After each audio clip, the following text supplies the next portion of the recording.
Hey, everyone, I want to welcome you to Alive, and I'm doing a little bit of an introduction to this interview because I wanted to share a little bit. My guest today is a friend of mine from high school, and I had an awesome interview with him. And his name is Doug, and he was a farmer when we were in high school, and he was popular, and he succeeded in literally just about everything that he did, especially sports. He was always full of energy and had lots of friends, and he really loved having a good time. But in 1984, he was in a car with someone else who was driving. He had been drinking. His friend had been drinking, and they had a horrible accident. And Doug was thrown out of the car, and he ended up out in a field, and his neck was broken, and he became a quadriplegic.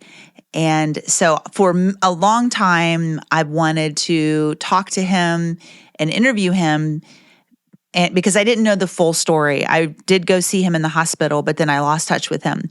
So that's who I have on tonight. And if you can hold out for the interview, I think you're going to love it. There's a lot of really kind of almost emotional times as he's talking about his story. He's very big into family and faith, and I think you're really going to enjoy it. So anyway, take a listen. This is Doug Mitchell from Plain City, Ohio.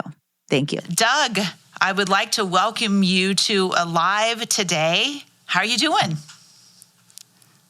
Fantastic, Miss Tina, just fantastic.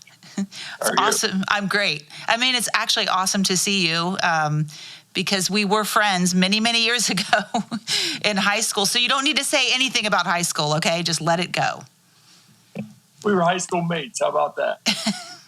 Yes, that will work. I knew you, you knew me, and that was the extent of that. Yes, exactly. It was fun. We had a good time. So you're still in Plain City. The mayor? I'm still. You're the unofficial mayor of Plain City. You totally are. Yeah. So what's that? 11 generations of Mitchells. So we've been here for a while. Wow. That's a lot of Mitchells. A lot of Mitchells. So what I'd like to do is thank you for coming. I'm really excited you're here, and I know we're going to talk about a lot of stuff. And I would like for you to just kind of first of all, talk about what you do now. What's your life like right now? What is your job and all that stuff? Well, as of 2018, my family owned a John Deere dealership. And in 2018, December, they actually closed the facility. We sold the facilities. My cousins sold the facilities. And it was a family-operated business since 1982, and that's where I started working right out of high school. So in 2018, I had to figure it out, and whether I was going to go to work for the people that bought this store or do something on my own. And I made the decision that, hey, if you can't trust yourself, God, got to take care of you. So I started my own little business, and dadgum, it had done all right. So our other classmate, Jay Keltenbach, is my silent business partner, 50-50, in a business called JD Equipment Sales. So I move and sell used equipment. So if people who are watching this don't know what John Deere sells, what kind of equipment is it? It's green and yellow paint. It's agricultural paint, but my business is it goes beyond that, because in the business I was in with the John Deere business, John Deere's pretty particular on sideline companies and what you can and cannot sell, because they want you to sell their product. It's internationally known. But me, I'm an independent. I can sell green, yellow, black, blue, whatever turns into green money makes me happy. So it helps the locals, and that's probably the biggest joy I get out of it right now. It's not the financials; it's helping the locals. Yeah, and you've always been in farming, right? So, talk about that a little bit. So, your childhood, you grew up on a farm, and talk about your life as a kid. You want that story about the 4-year-old little boy? I love that story. Yes. Well, it's really interesting. Like I told you, like I said earlier, it's 11 generations of Mitchells here in Union County. And actually, the first white child in Union County was a Mitchell. The rest settlement was Indians. So we've been here a while. And at the age of 4, I used to ride with my dad all the time when he was driving the tractors or in the combine or whatever it was. I'd always fall asleep. And of course, you're taking a nap, but you wanted to be with your dad because he's cool. That's your cool man. He's your man. Little Bucker, I think that's what it says. But one day, my grandpa, he went out of town, and my dad was working in the field, and he needed somebody to drive a tractor. And I'm 4 years old, so he gets on he sets my little butt on the seat. And he says, "I want you to sit right here, and I want you to hold this wheel, and just hold on to it, okay?" I recall this as big, but I did as he said, and he put it in gear, and he got off the tractor, and the tractor's moving, going from one end of the field to the other. Well, it's going slow enough. He can get off, walk over to the combine, get in the combine, go to the other end, get out of the combine, come over, get on the tractor, unload the combine back there so he can get the grain off the combine, turn the tractor back around, send me on my way back to the road. He goes back over to the combine, and the funniest thing in the world, Grandpa shows up, and his only grandson was driving a tractor. My grandpa lit my dad up. He said, Well, you were 4. You were 4 years old.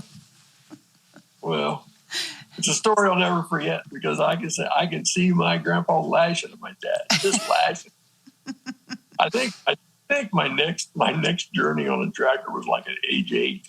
Yeah. So my dad had learned his lesson, and my grandpa passed.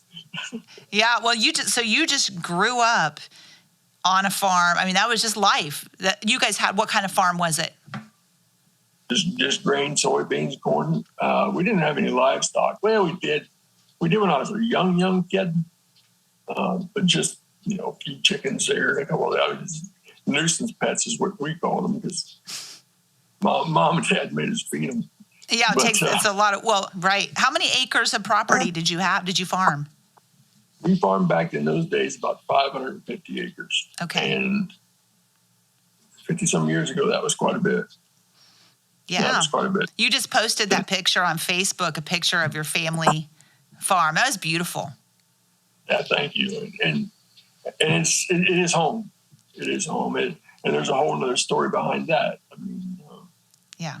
The home that I used to live in and the way that home got built. So, but home is where your heart's at. Yeah. Yeah. So you grew up on the farm. And as I told you earlier, like, farmers are some of the hardest workers I know. I mean, it's a lot of work you don't get a day off. You have to maintain it. So I want to talk to you a little bit about high school and how high school was for you. Let me just say this. You seem to like to have a little bit of fun. Let me just put that out there. You mean in life? Yes. Or high school? Oh, well, in general, but in high school for sure when I really knew you. Okay, well, as I talk, I still do. I did go back and talk to high schools about life choices, and that's part of what you're doing today is getting some get that information out. But in high school, I was well. First off, I graduated in the half of the class that made the upper half possible. Yeah.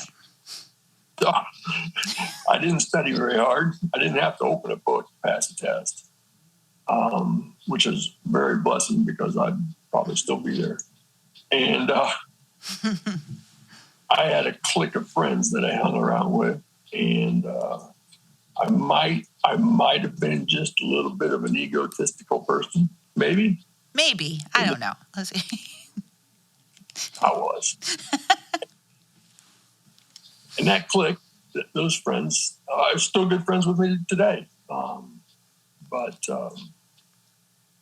yeah, I was probably, I don't want to say that I ever bullied anybody. I don't think I did. I just didn't associate with people that weren't in my circle. Yeah. So I remember you being you were a star athlete. You were smart. You know, you were very popular. You had a lot of fun.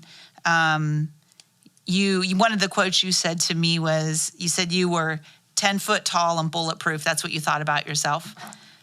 So where did that take you? Like, what were some of the choices that you were making that maybe weren't so good when you were in high school? Well, you had those SAT tests. And I didn't tell you this the other day. Back in the day, I think they were SAT. What was ACT? Whatever it was, you sat there and put dots on. Right. ACT, yeah. Well, anyhow, a couple of our classmates, my group of pals, said, oh, well, we're going to take these stupid tests, so let's just go get some sodas. So we went and got a case of beer one morning before school. We knew these tests didn't mean anything to us, so we were going to take the test and be happy taking them. And lo and behold, the teacher wouldn't let you go out for a restroom break. So it was a little bit binding, because obviously we didn't care where the dots were at on the test, but the water started coming out your ears because you had to go to the bathroom, and they wouldn't let us go. So you were developing a pattern, kind of, weren't you? Yeah, and it all started. I mean, I grew up with alcohol around my house. I mean, it was present in the household. It wasn't forbidden. It wasn't frowned upon. It really wasn't talked too much about. It was there, and my parents enjoyed having friends over and having drinks. And so, I mean, me getting a cold beer hidden from mom and dad, they didn't know anything about it, but it was common. And I'll say it probably at age 13 or 14 was probably the first time that I'd ever had a beer. And I turned 16 on my 16th birthday. It was about as drunk as I've ever been in my life. Mm. And it was a Friday night football game at older. But well, you said you got a DUI. When was that? Your first DUI? After school. Was after you graduated high school? Yeah. Okay. All my good buddies had decided to smart travels and went on to college, and so then I started hanging around with the townspeople, and the whole idea was the problem was this: since I'd started drinking and enjoyed it a lot. I'd do it about every night, and it was probably becoming a problem. Mm-hmm. But I wasn't going to recognize that until, I don't know. So I guess it become I don't know how an alcoholic tells himself he's an alcoholic. I just don't know. I don't know that. Well, and but you had your future kind of lined up for yourself, because you weren't going to go to college. You didn't need to. You were going to run the business. I was on the farm. Did I enjoy farming? Yeah, I loved farming. I did. I wanted to be in the dirt. And as far as I was concerned, the future was pretty well, the roadmap was pretty well right there. All I had to do was travel. So you started down a path, and there was a lot of drinking. There was a lot of partying. You're hanging out with friends. It's happening just about every night. So you had something happen, though, that essentially changed the entire direction of your life. And I want you to talk about the accident and kind of set the stage for how that happened. Well, we'll talk just a little bit before that, if you don't mind. Yeah, go ahead. And this is where the glory of the Lord shines through it. It was in the summer of 1984. I lost my license to drinking and driving. So I was prohibited to my drive. Being a farm kid, I mean, it don't take much to tell the judge, hey, I need driving privileges to work. Where's that to? Well, We farm here, we farm there, we farm all over the place. So Right. it really didn't limit my driving. But it was still one of those signs that the Lord says, hey, you need to slow down. Yeah. And then Ricky Krager was a grade ahead of us. He was a neighbor boy. He was killed right in front of his house. Right in front of his house. His dad went out and identified the body. I mean, it was horrible. This happened a month and a half before my accident. Oh, my goodness. Ricky and I were friends. Yeah. Daryl Yoder was 2 years ahead of us in school. That same curve that Ricky was killed on, a month later, which would have been somewhere around September of 1984. Yeah, September, October. He was killed. So I'd lost two really good friends. Wow. They were drinking. And Ricky's was actually habitual. I mean, it was cocaine and stuff that was beyond my party level at the time. Yeah. And Darren was just drunk. He wrecked a car in the creek, drowned. But all this time, the good Lord's showing me these stop signs. Right. And, I'm just, the yellow lights it's green, yellow, red. And every time it's yellow. And I'm just pushing the gas pedal. Yeah. And I make it through it. Well, then when I got that DUI, I turned right on red uptown on the only one traffic lights we had in town. And the police officers, they said, well, one of them was an old school guy that knew the family really well. Let's just take the boy home.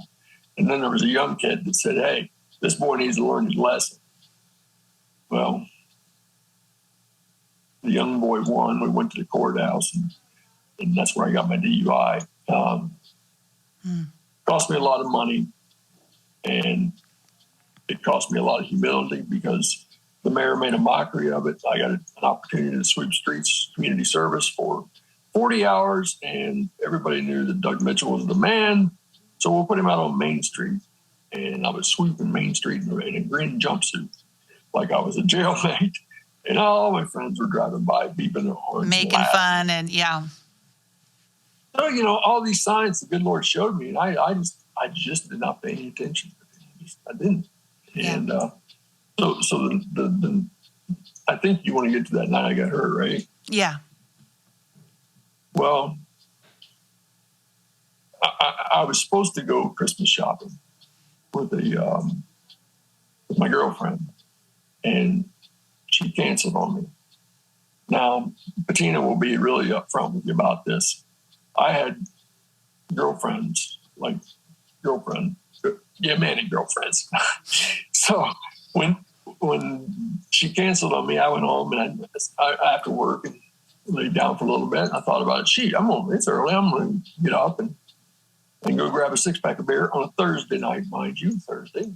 And I went up to the corner market, grabbed a 6-pack of beer, went around the corner to visit another girlfriend of mine, an old girlfriend, but she wasn't home. Went to a different girl's house. She wasn't interested in having fun. So I went to this buddy of mine's house who I knew back in the day. This is before cell phones. I'm starting to age myself. I'm the same age, so watch what you say. I drove up this. I knew it was a 937 area code, and I could call a girl I dated in Marysville. Well, I called her, and she was not interested because she had just lost her brother to a drinking driving accident. Oh, wow. So, it's all right in front of you, Mr. Mitchell. It's kindergarten. All you got to do is read. All right. But as we spoke about earlier, my school education was not very good. So this friend of mine, he asked me, he said, Doug, do you mind riding with me to take my girlfriend home? And I said, hey, yeah, this should be fun. Got nothing better to do. It's a Thursday night. I got to be at work on Friday at 8 o'clock. That wasn't nothing different. So I would say it was probably about 10:30 when we left this place. And from there on, it was, I'm going to say, we made a couple stops. I know he did some things at those stops that I wasn't doing at the time. It was probably something I can't recall, but it wasn't right. I mean, me drinking and driving wasn't right, but I think he was doing some drugs that I had never inquired about at the time. So, but anyhow, the last thing I recall is leaving his girlfriend's house, which was about 25 minutes away from his home. And so he's driving. Yeah. And what happened? So you don't remember what happened, but you've heard stories about what happened. I made it a point to go back and find out everybody that was anybody that could tell me what happened. And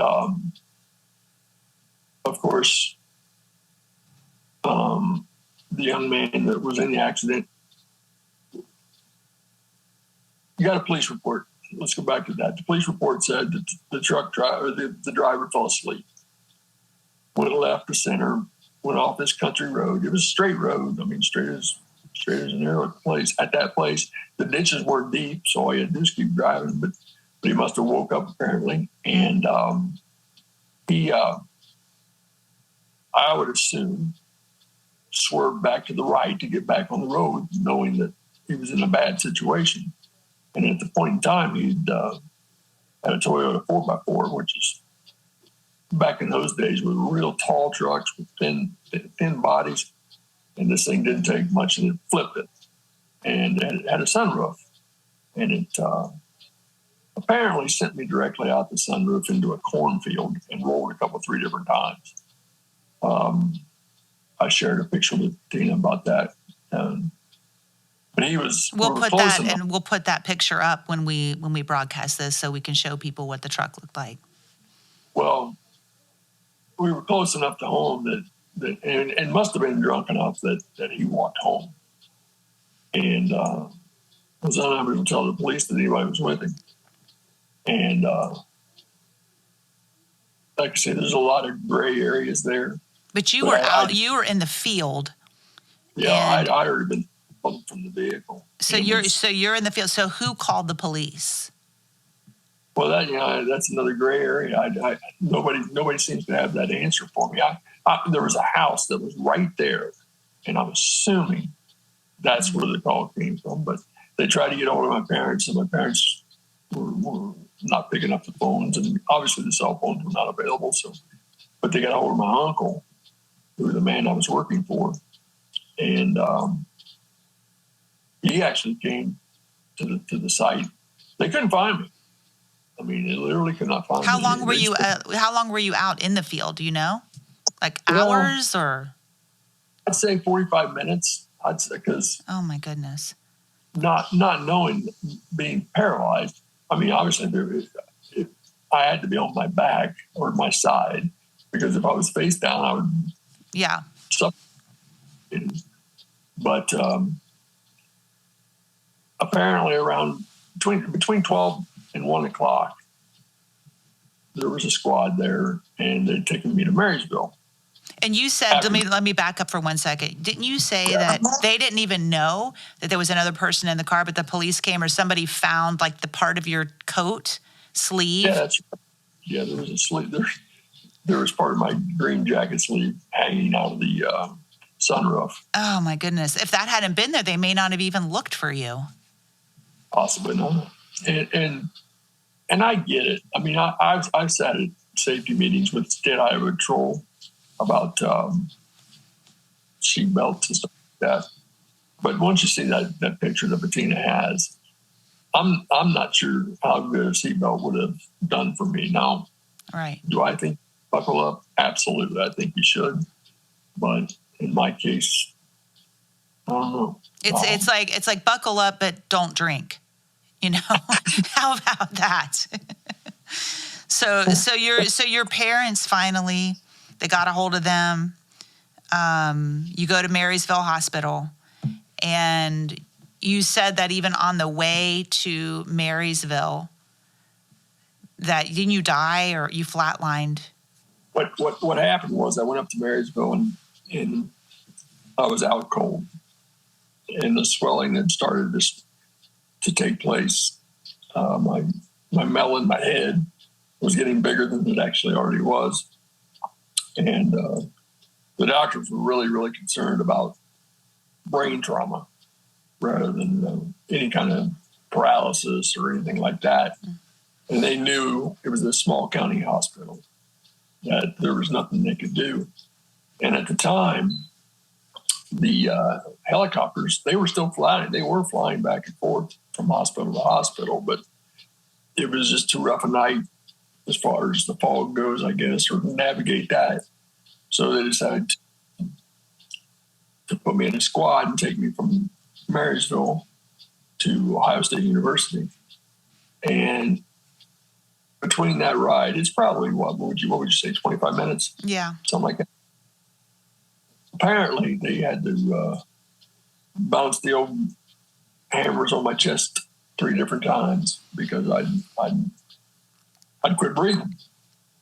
Wow. And once I got to OSU, they figured out that I had 2 punctured lung twice on my right side, 3 broken ribs, and I was literally suffocating. Wow.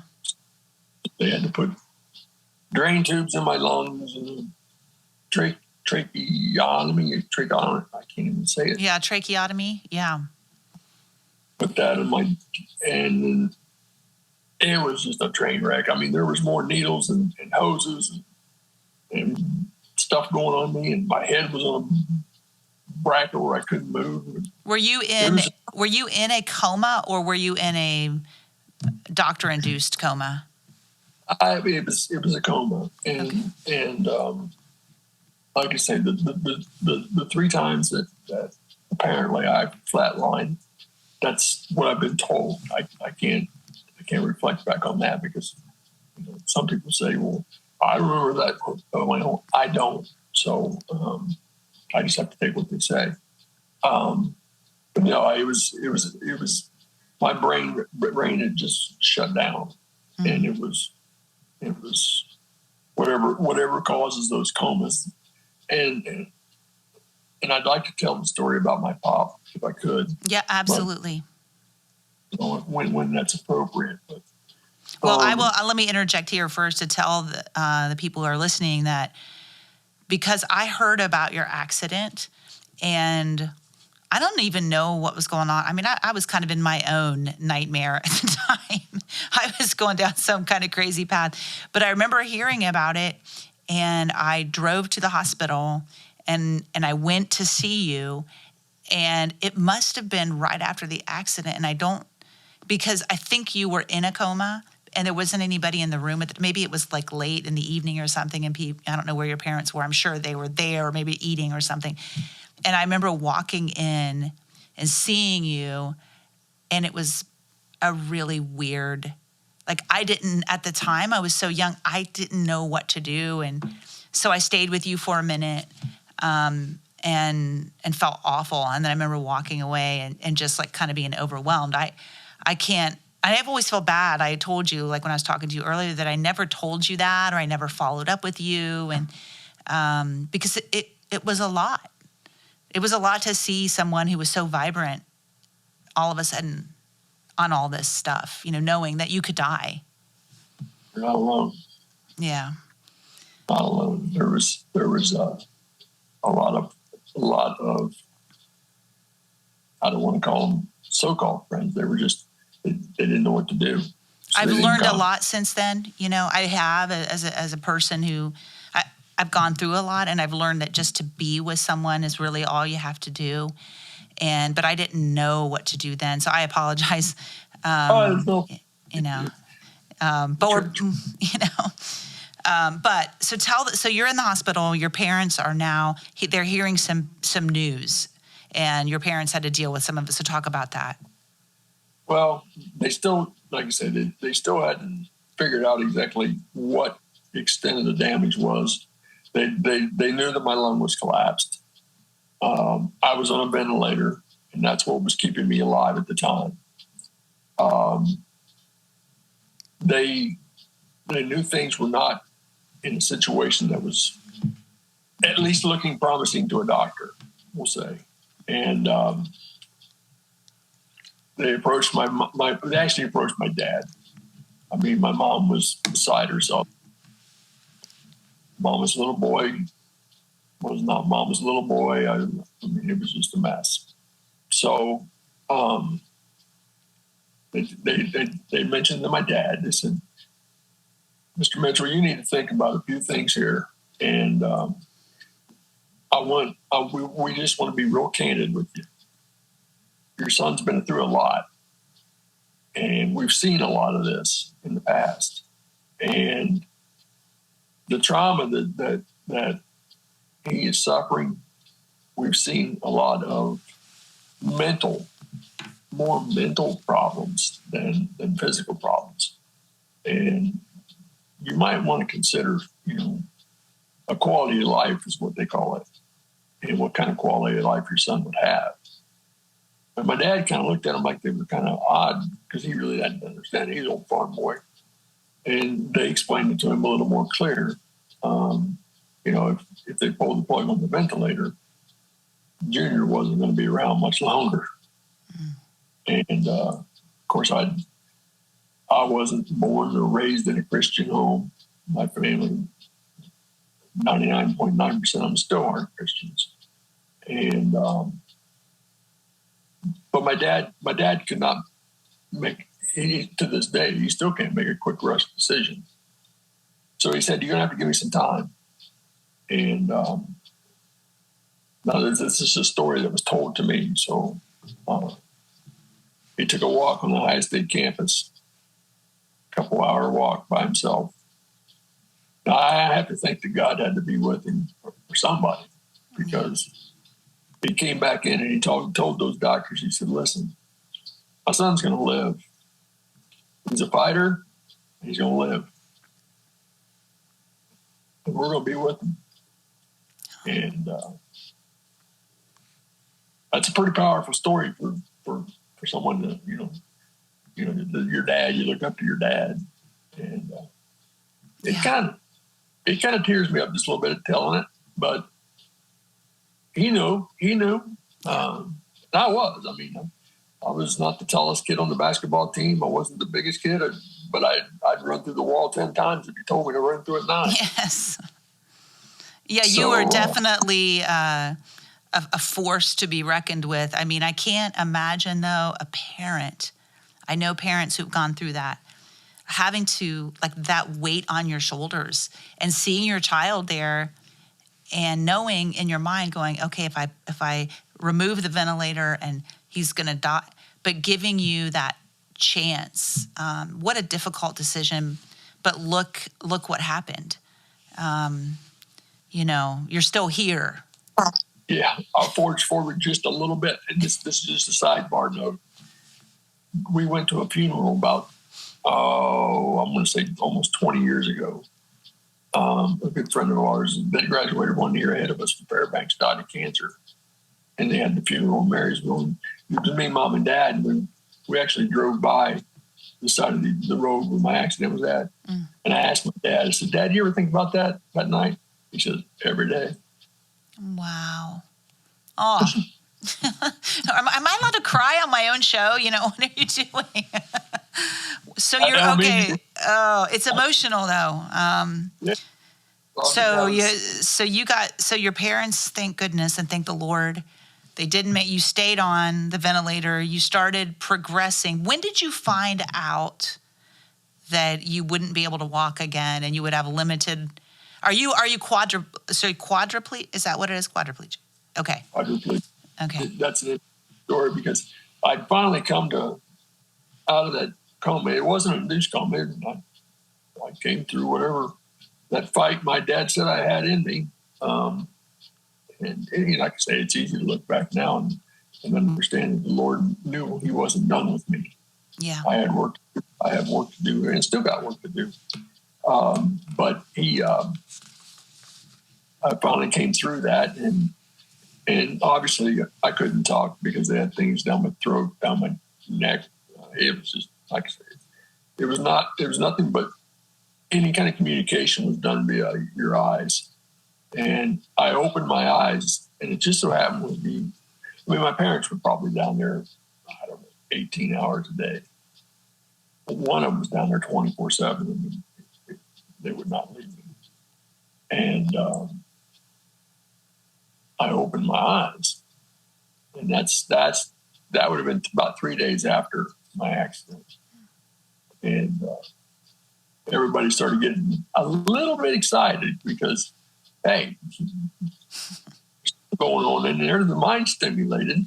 So they started asking questions, and the only way you could answer the questions were blinking your eyes. Once was yes, two was no. And so this went on for a period of time, couple 3 days. They just wanted to make sure that, hey, you know your name, you know where you're at, you know who these people are. They want to know your sense of mind. They want to know what your melon is, what's going on inside your head. Do you know what happened to you? And most of those questions could be answered with yeah. And so they were very positive about it. And I don't think I told you this the other day, but my limbs were somewhat, they were moving a little bit. And I'm going to go back and tell you that was probably because I might have been starting to be a little bit of addicted to alcohol. And I was going maybe with some draws. I don't know, but that the doctor was concerned about that. But with spinal cord injuries and with the X-rays they had taken, they'd come in every morning with these needles, and they started pricking me with these pins, and they started in my toes, all the way up my legs, all the way up to my chest line, and they kept asking me if I could feel that. Of course, I'm batting my eyes twice all this time, and then they get up to around my chest line, and that's where I could feel it. So they did that the first day, and then they came back the second day. And each day that they left for about a week, you could tell it didn't take me. It didn't have to be a rocket scientist to know what was going on. They'd drop their heads and they'd leave the room. And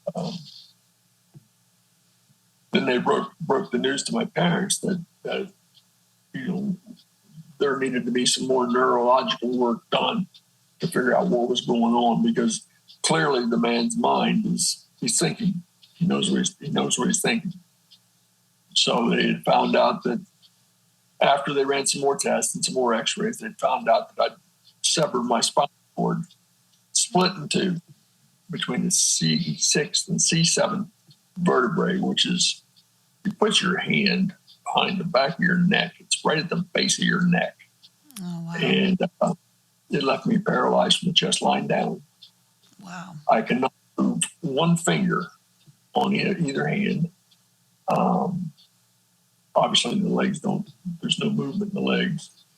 And, but they found out that there's no repair to this. All spinal cord injuries are different, every one of them. But when you split it, it's like putting one of those fiber optic wires back together that you see on TV. It's got 6-inch cable. We got to put each nerve back together. So it doesn't happen. It doesn't happen today. It didn't happen in 1984 or 85, later early 5. It wasn't going to happen. So they took a couple of bone chips off the side of my hip and put it around my spine, or my spinal cord, or my spine, I guess it would be, and wired it back together. Wow. So you found that's a heavy load to accept. How long were you in the hospital, and then you moved to rehab? How long were you in rehab? So talk about some of that. Well, the big challenge was that lung issue, because it didn't want to heal. So they kept putting these bags in there. And finally, I would say, mid to late January, I was able to get off the ventilator to the point where I could talk, but it wasn't much, because I had a tough time breathing. And but they didn't take the trach out. They could cover the trach, and you could get it could let air get to your vocal cords. And once it got to your vocal cords, then they could hear you talk. But it was very, very limited. Mid-February, I left OSU Hospital and went through these tunnels that I was telling Tina about. She'd never seen before, but they're cool things I've ever seen in my life. They got tunnels underneath the Ohio State University, and they took me from the main hospital over to a place called Dodd Hall, which is actually a rehab center. And I'm going to say that was mid-February, and just so surreal. So the accident occurred in December. You were moved in February over to Dodd Hall into rehab. Okay. And then you were in rehab from February to May? May 31st. Okay. Yeah, part of that gig was you were never allowed an electric chair. They wanted you to learn how to be very independent. They had told me the criteria that I needed to have to be able to leave were you need to be able to dress yourself, and you need to be able to get in and out of the bed by yourself. You don't know how hard it is when the digits don't move. Yeah. I mean, it's. I mean, people, able-bodied people, as yourself or what have you, and myself before my accident, you just don't understand what you have until it's gone. And what I have versus another boy that was in the same accident or same time frame that was there. There was 5 of us, and he fell out of a deer stand, and he could only move his neck. Oh. He was a Christian Reeves type of oh my quad. Goodness. So I mean, he's looking at me and he's going, Mitchell, look at you. I mean, look what you got. So I mean, wow. I knew it at the time. But, I was blessed to have what I had. Wow. But I did listen. I am not learning how to do that stuff. I said, there's a world out there that's bigger than this, and somebody's gonna help me because that's impossible. And I know through God nothing's impossible, but me dressing myself at the time was not going to happen. No, well, and you did, and so that is an interesting point that I wanted to bring up is so far, God wasn't really in your realm of consideration. No, I always believed there was a God, just didn't know who he was. Yeah. So I love the story that you told about your uncle, because remembering, so you had been working, you had this good job after high school when you had the accident. And you talk about what happened and what he started saying to you about coming back to work. It was interesting. He was, and still, well, not is. I wish he was. He actually ended up having Alzheimer's, and he's in a home right now, which is a terrible, terrible thing. But he was the second most influential person in my life besides my dad. He would come down to the hospital and tell me, hey, I've got a job for you. We're fixing up your office, making him and I'm going like, Uncle, okay, I get it. And I told you the other day, when you leave the hospital, you think everything's going to be okay. Well, he kept telling me, I've got a job for you. You're going to be the manager of the shop, and you're going to take care of the computers and tell the boys what to do, and you're going to help me. We're going back to work. And of course, he was a driving force of work. Period. I'd worked for that man day in and day out since I was 12. But I get home and it's May 31st. It's June, and if he wouldn't quit. He said, I need you back in the office. I need you back in the office. You need to come back to work. And boy, that was a struggle because I didn't have a way to get there. And so my mom would have to help me transfer into a car, go from the car to work, and get out of it every day. But it became a new normal. Yeah. It was a new normal. Now, was I an 8 to 5er? No. But he understood that and accepted what it was. And there was times that I wasn't there for a couple of weeks because I'd be sick or just trying to deal with the world because it was a different world. I mean, a totally different world. Before I was the man, now I'm relying on everybody else to help me. Yeah. It wasn't. I helpless is the worst feeling you can have. Yeah. I won't say I was helpless. Well, it was extremely limited in life. And you completely didn't go back to drinking and completely straightened up your life and everything was great with You got to tell this part. This is a part I did not know. Share a little bit about what happened after you got out of the hospital and you're working. What was your life like? You're living with your mom and dad, right? Okay. And this is a true story. I didn't tell you this the other day. This is a true story. My parents were not in very good condition as far as their life was before my accident. And I can guarantee you, as far as I'm sitting here, I guarantee you, and I shouldn't probably say too much about this, but they may be divorced. But when Humpty Dumpty fell off the wall, they had to come back together and put him back together. A lot of people go through that, so it's nothing, I mean, it happens. So I kind of thank the Lord for that because they're happily married now, still married. But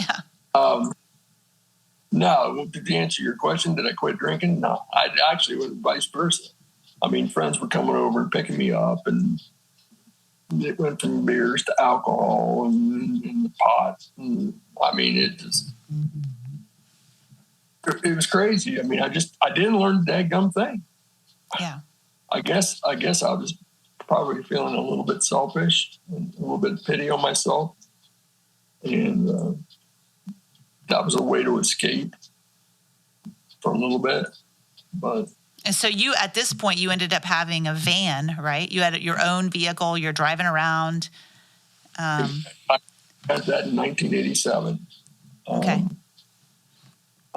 And that was huge. That was huge because it gave you an independence.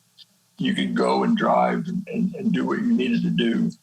And I mean, it gave you some freedom. You could get out and go. And I wish I had time to share about that house we built, but I don't.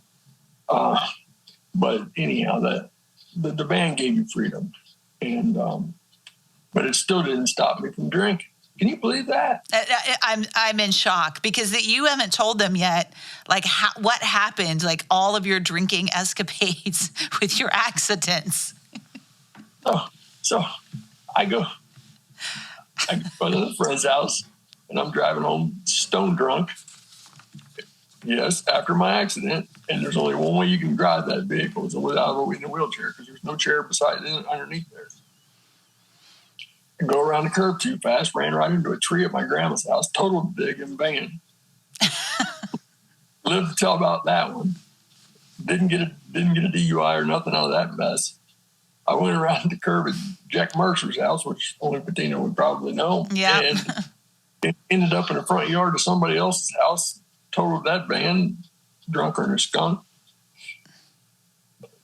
Don't remember that. I got myself out of that DUI because it took them a while to get me from the crime scene to a place where they could get my breathalyzer. I didn't learn. And you did that multiple times. Like how many accidents did you have?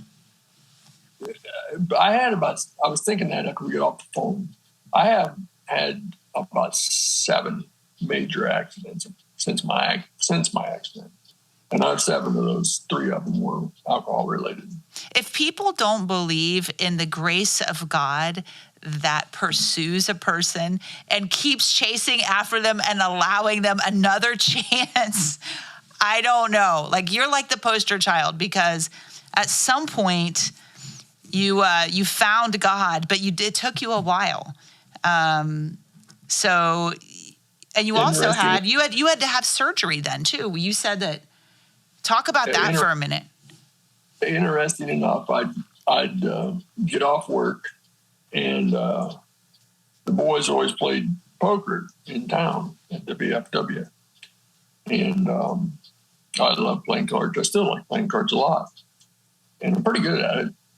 I won't say I'm a shark, but pretty good at it. And they'd stay there till 1:30 in the morning. I mean, and my mom, God love her, I mean, she didn't care. She as long as her son was happy, she was happy. Yeah. And I would be sitting in my chair from 8:00 in the morning till 1:00, and then 1:00. I mean, it didn't happen every day. I mean, I stayed and sat up and sat up and sat up. And what happens is you get ulcers. I can't feel anything from my chest lying down, nothing.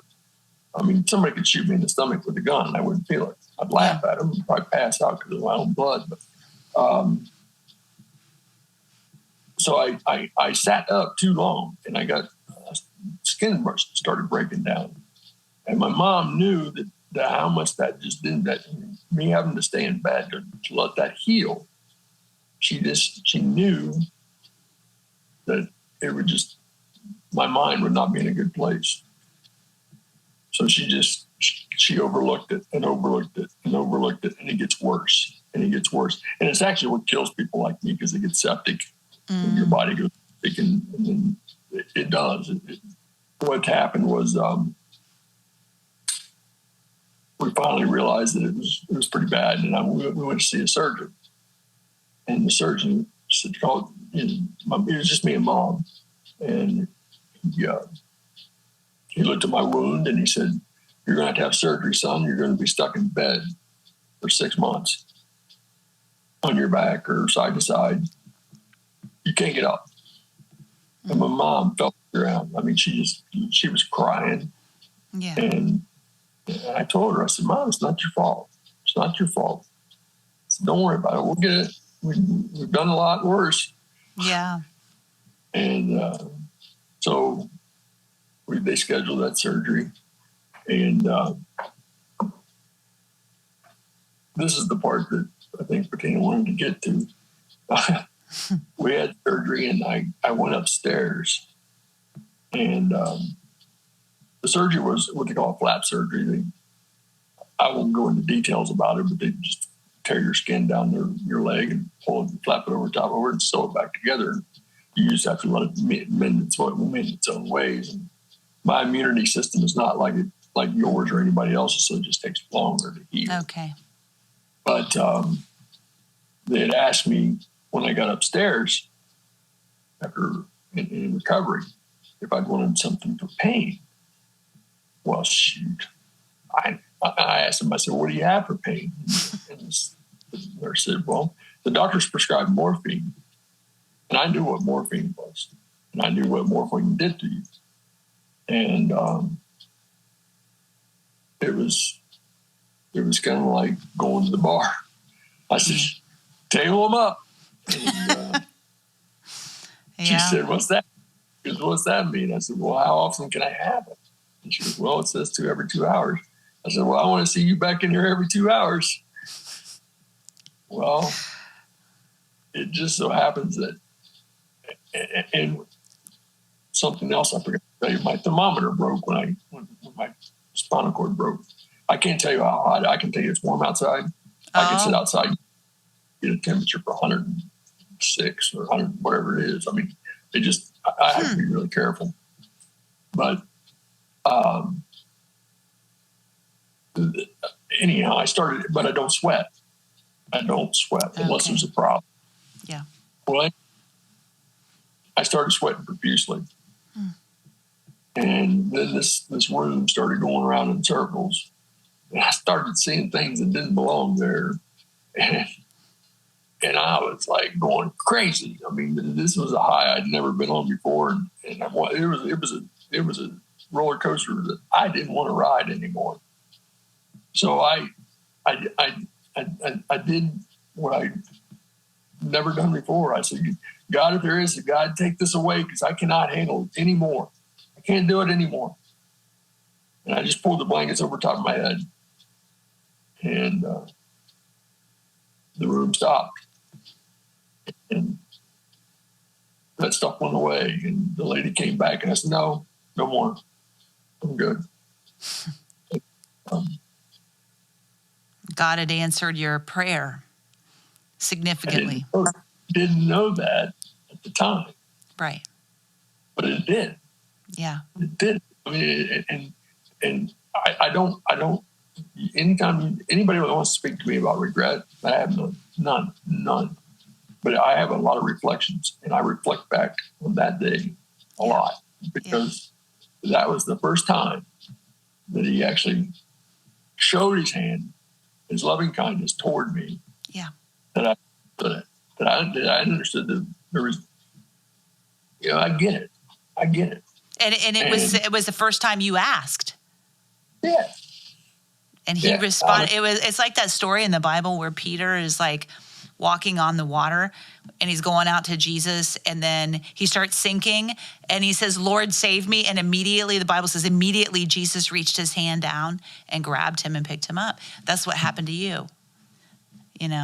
So you've had this situation. You don't really totally know yet that it was God, but how in the world did you start a relationship with God, with Jesus? Like what was kind of the thing that, because how old are you, by the way, at this point when you had the surgery? Oh, let's see. I was 20 when I got hurt. We'll say 20, like high 20s, like 30, somewhere in there. Okay. I'd have to, if I can get it. But anyhow, what happened was I got myself back up on my feet again. Like I said, my uncle was, family is everything. People, you understand, family in my life is everything. You read my Facebook post, there's 3F. I live by the 3F rules. And it's really hard in my case to put faith, family, friends. Yeah. That faith is hard because, but I know it has to be first. It has to be first. Yes. My family is, but I never lost a job. There was always a job to go back to. There was always, my uncle was financially well. There was always money, not tons of it, right. But there was bills were being paid, medical bills were being paid. I mean, he's taking care of me, and it was just. But anyhow, I mean, it was. So I would say I went back to work about 8 months after that, and there was this guy at work.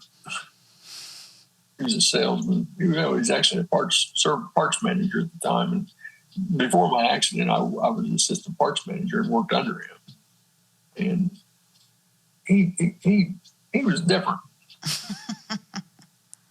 Couldn't figure it out. We got to talking. I said, why are you always so happy? I said, what makes you happy? He said, well, Jesus makes me happy. I said, well, what? He said, well, you need to figure it out yourself.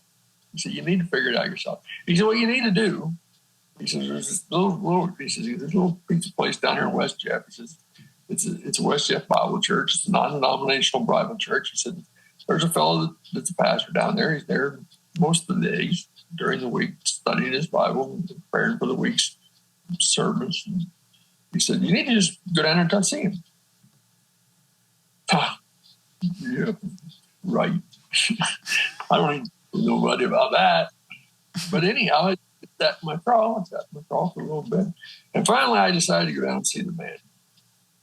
And he welcomed me and introduced himself to me. And we talked for all of about 15 minutes. And he invited me to church. And I told him we'd see about that. And I went home and I kept wondering why this guy was always aglow. What's up with that guy? My coworker. Why is he always so dang happy? Why is that? How is that to be? But we didn't talk much more about it. So Sunday comes around. Church starts at 10. So I show up at 9:59, last man in, and church is over in an hour. 11:01, I'm out the door. But there was something different there. It was different. And so I went back the next Sunday, and the next Sunday, and then the Sundays thereafter, and the Sundays thereafter. And instead of showing up at 9:59, it was showing up at Portal 10, 9:30, not leaving till 11:30. Portal 12, hanging around with some pretty good people. Different clientele than I'd hung around before. Yeah. Those friends had started to dissipate and finding distance. And but I found a warm, fuzzy feeling of a good place. This is a good place. What it was, I'm still figuring. I'm still figuring it out. Well, I like the way you said. You said to me when we were talking that you didn't have a wham moment or an aha moment. It's been a gradual. It's like the way Jesus said to the disciples. He said, "Follow me."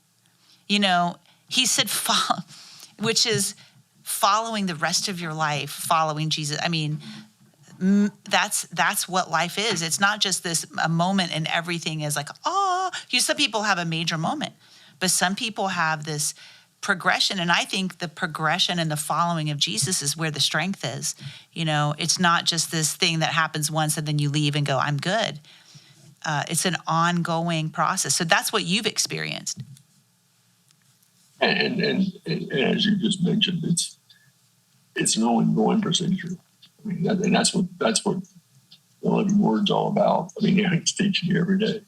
Yeah. And you may read something 10 years ago and it meant this to you 10 years ago, and you read the same passage today, and it's got a little different twist to it. And but yeah. It's really cool. I'm going to just tell you a little story about church now. I didn't tell you the other day, but I started listening when COVID hit. I have to be really, really careful where I go and what I do. And I know this is probably not the right thing to do, but church services for me today are via online Parkside Church out of Cleveland by Pastor Alistair Beck. And I should probably be going back to church, but I find so much satisfaction in what I learned there and what is brought to me there. Well, Alistair Begg he's amazing. I mean, he really is a great teacher. But I do know that you have medical conditions. And I know that, you can't be silly about it and just like throw caution to the wind and just get out there. I get that. Thankfully, people like Alistair are online and you can watch them. Yeah, not like I would have done that many, many years ago, like I did through stupidity right. In the air. And I really watched. No, I learned my lesson, and so I get ridiculed about it. I mean, even by my Christian friends. I mean, my church family. Doug, you need to come back to church. I said, well, I'm getting what I need. Well, here I'll leave you with this to think about. You have something to give, and that's like at a point in your life. Like, that's why I wanted to do this with you, because I want all the people that your sphere, your peers, whoever you want to send it to, I'll post it. I mean, I know a lot of people will get a lot out of your story. And so you have something to offer to other people. And people look at you and go, well, how, because they compare their life to your life and they go, how can, you're that guy now. You're the guy in the office going, I'm happy. And they're going, but how can this guy be happy? Look what's happened to him, Well, I don't take any of the credit. I give glory to the Lord. And I'm sure your friend would say the same thing that invited you to church, right?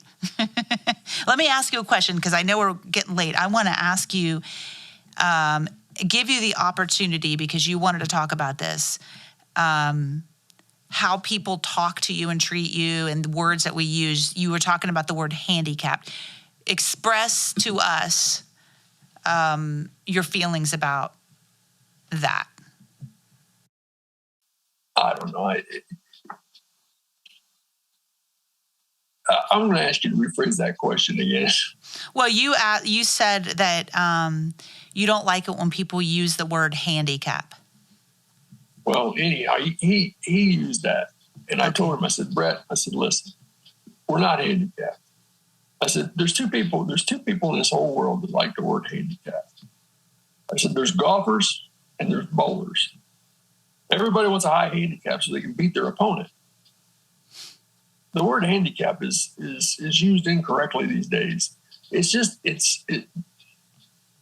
get it. I mean, it's Webster's way of defining someone with limited abilities. I use that term, limited abilities, because we all have limitations. I mean, yes. It doesn't matter. It doesn't matter that mine are more physically seen than others, but it's true because there's nobody that has all those. Well, only one. And Jesus had that, but everybody else, you got limits. We're all limited to what we can do. So when someone says, "Well, you're handicapped," so are you.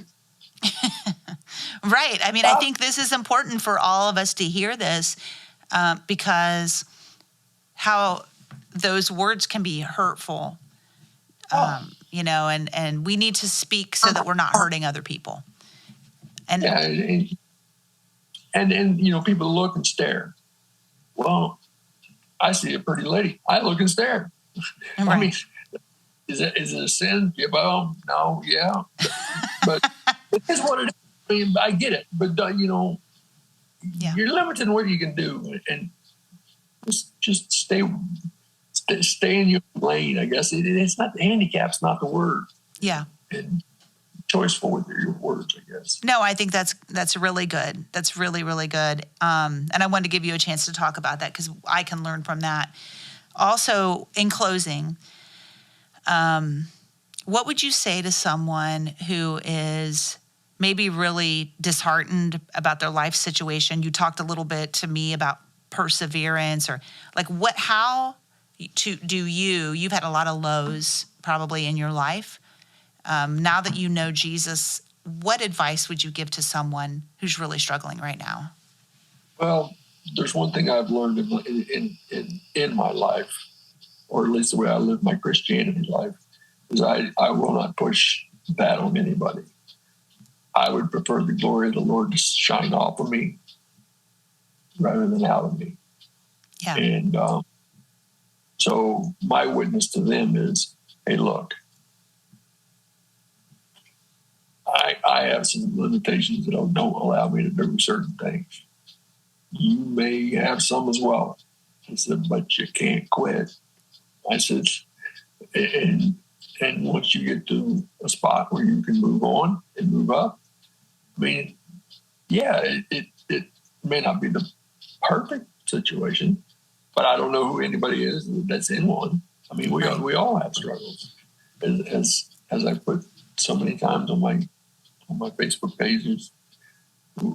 We all have burdens to bear, and that's you pick yourself up, you dust yourself off, and you keep going.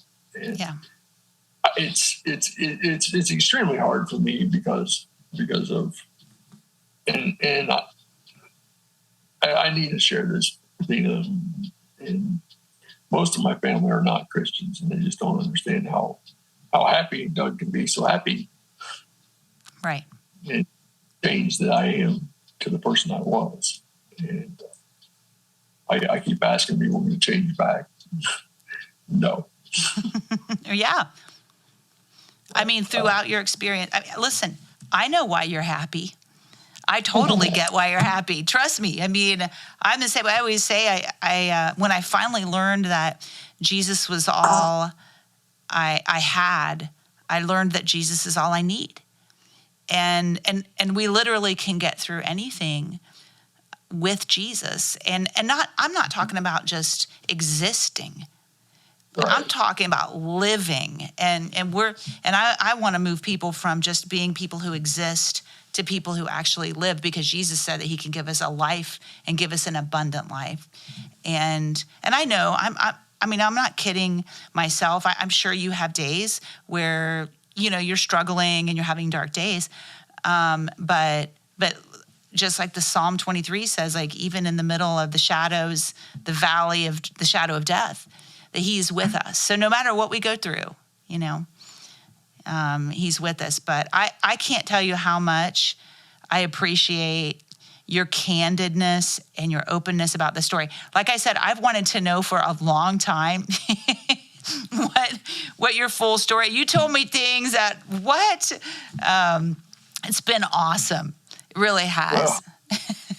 Well, I asked the Lord for one thing, and I don't think I told you about that. Maybe I did.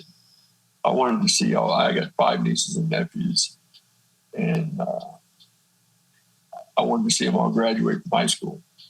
Yeah. And my last nephew just graduated this year.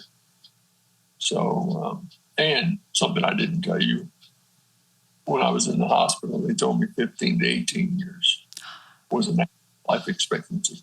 Wow. And this December will be 38.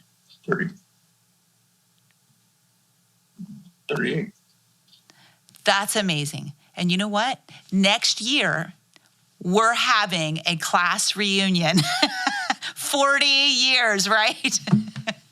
Yeah, and I told you that, right? Yes. That's coming. I've been truly blessed with my business that there won't be any contributions made to that. Lord's going to put that one on. And we're going to have a good time. It's going to be fun. Oh, my goodness. I am excited about it, man. If you don't show, you miss the road show, because I'll be the town clown for sure. Well, I appreciate the time. I really do. And I can't wait to get this interview all together. And when I do, I'll send it to you so you can share it with your family, friends, whoever you want to share it with, and get the story out and let God start using you and your story for those who feel like life is a burden or they don't know how to overcome. I think you're going to help them with that, Doug. So, and one last riddle that I can leave you with. You're someplace and you see a date, a dash, and a date. Where are you? Oh, yeah, the cemetery. What's the most important part of those 3? The dash. It's living the dash that makes the last date perfect. That's it. And that's what I tell people, just live the dash. That's perfect for closing. That's awesome. Live the dash, sweetie. That's it. All right. Well, listen, thank you so much. Can't wait to talk to you again. Appreciate you having me on.